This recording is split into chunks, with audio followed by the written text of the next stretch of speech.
Hello there, thanks for joining me on the third Visibility Shift interview.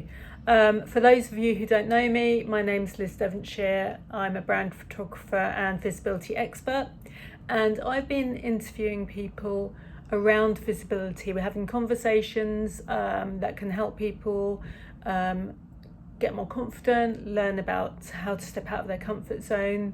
And also it's very interesting conversations with people who are actually experts in their field of visibility.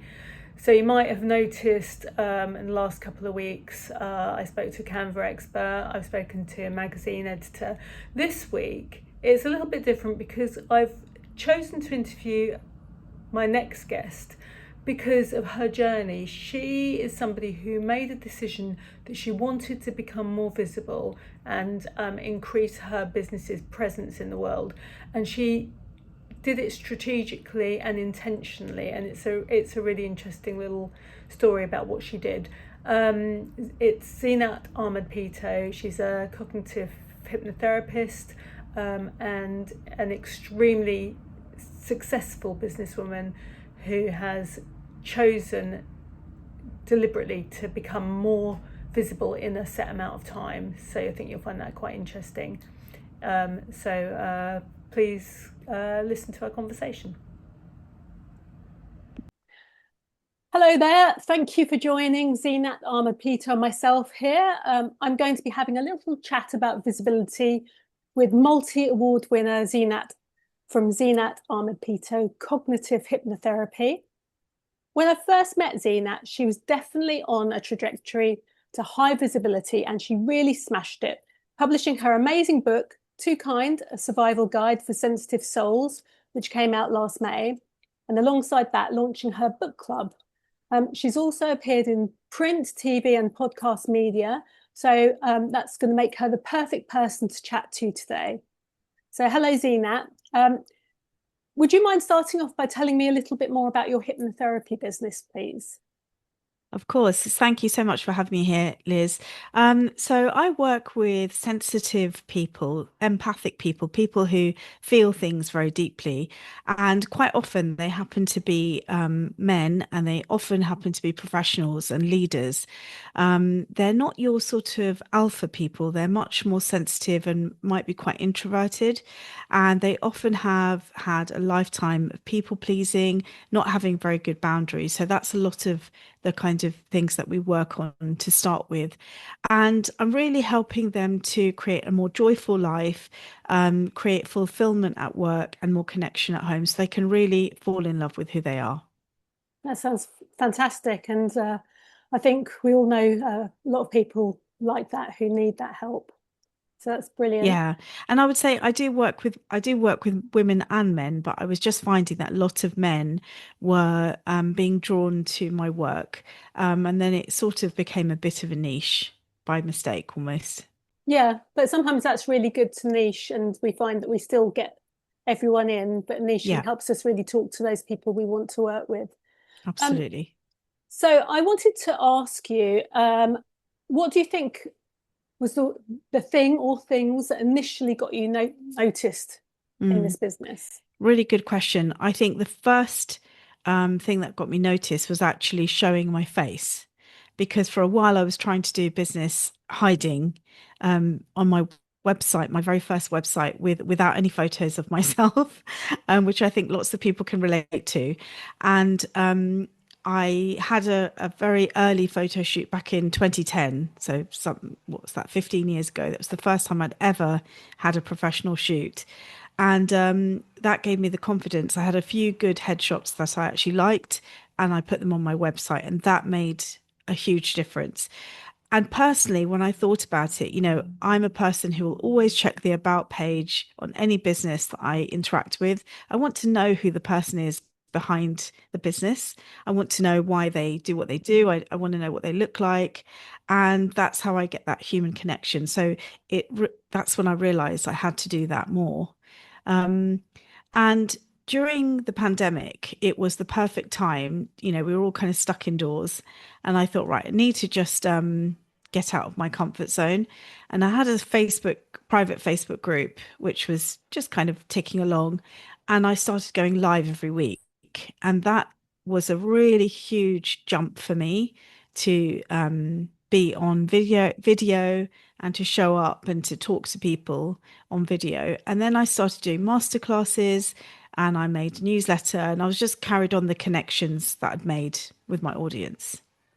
Yeah, that's amazing. And what you're saying about putting your face out there is so true. I mean, I'm the same. If I'm scrolling through looking for something specific, something to buy, I'll go on people's websites and I want to see them before I Yeah, want to part with the cash because I want to know that there's somebody real behind the business. So yeah, I think absolutely. that's a really great point. Um, so um, so do you think you made a leap of faith to step out of your comfort zone and into the limelight when you started to become visible? Most definitely. And I can tell you when it was. It was 2 years ago. I was coming up to a very significant birthday. Actually, 2.5 years ago, I was coming up to that birthday and I thought, am I just going to carry on the way I am or am I going to actually go for it? And I thought, right, I have to just go for it. I can't carry on just trying to get away with hiding. So I thought, if I want to be much more successful and up level my business and my life, I'm going to need to take these steps. And frankly, I'm asking my clients to do those things and to go into their life more wholeheartedly. And I thought this was the perfect challenge for myself. So um, I started. I kind of decided it was a kind of mental decision that I was going to be much more visible.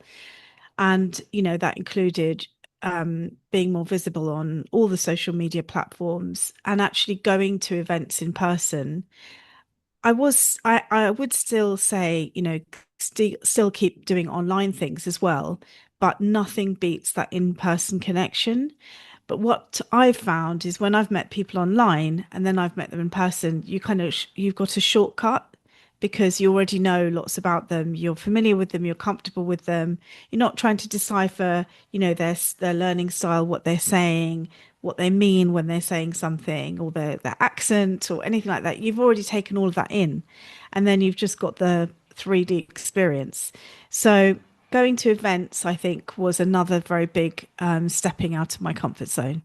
Yeah, that's great. And I think that a lot of people find that hard because it's actually kind of going to meet people, and especially if you're kind of an introvert, like I'm definitely an introvert, going to networking, especially the first time, can be kind of quite a leap.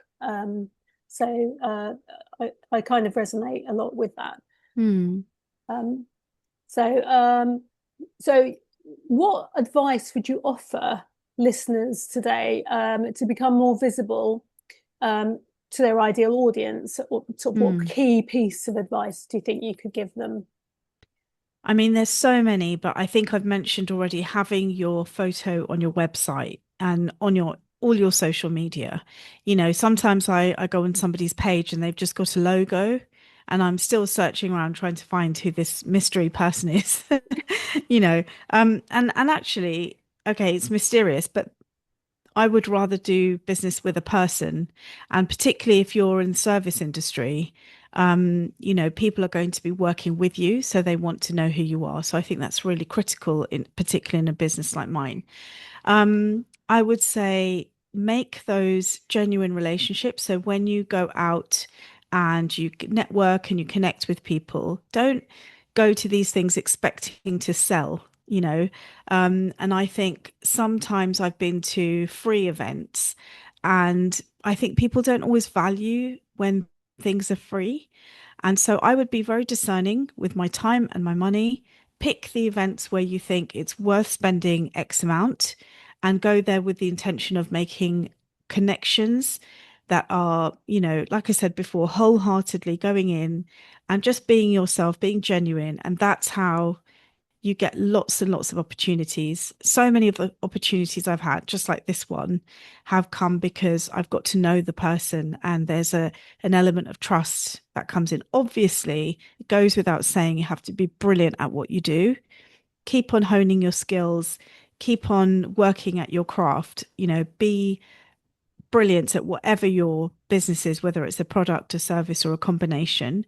Offer the best possible thing you can for the price point that it's at, the position that it's in, but also make those genuine connections. I think there's nothing like it. Particularly in this age of AI, going through an AI revolution, people want to connect with human beings. They don't want to be talking to an AI bot, you know. I think that's so true. Absolutely so true. A number of times I've been on the phone to somebody who's not a real person, and you go round in circles. So I think that's true. And I think as we are kind of self-employed, we're able to offer that, whereas big companies can't. So we've got something special being self-employed. But I totally agree with the idea that we all need to be authentic and be ourselves, because people can sniff that out very quickly if we're not being ourselves. So yeah, that's absolutely. And you start to get those red flags, and then you're put off. Yeah, and it's absolutely. something so unconscious that we have inbuilt that we can sniff those things out without even trying. Yeah, because we're human. That's what makes us human. That's so true. That really is. So I just wanted to thank you, Zeenat, for sparing the time today, sharing a bit about your visibility journey. I'm sure there's kind of obviously a lot more that we could talk about, but this is kind of like a short snippet. But if you guys out there have enjoyed this session, please do let us know in the comments. And if you'd like to know a bit more about Zeenat, I'm going to put her details in the comments, so you can kind of reach out to her if you want to and find out more. But in the meantime, thanks so much, Zeenat, and I'll see everyone soon. Thank you. Bye-bye. Thank you, Liz. Take care. Bye. I hope you enjoyed that. I thought it was a really interesting and insightful view of visibility in business by Zeenat. If you are looking to become more visible yourself, I would love to help you. I help female business owners and entrepreneurs who seek growth in their business and who want to become more visible to their ideal clients. Becoming more visible to their clients will get them more sales and more money in the business. So sharing your story with creative on-brand imagery is a way of ensuring that. So if you're interested, I've still got 6 slots left this year, so please do DM me and I'd love to help you. If you're really looking for more strategy in your visibility, I can also help you with that, so please do get in touch. I would love to have a conversation with you about visibility. In the meantime, take care and come along to our next interview with Hella Wozniak-Hay, and see you there. Bye.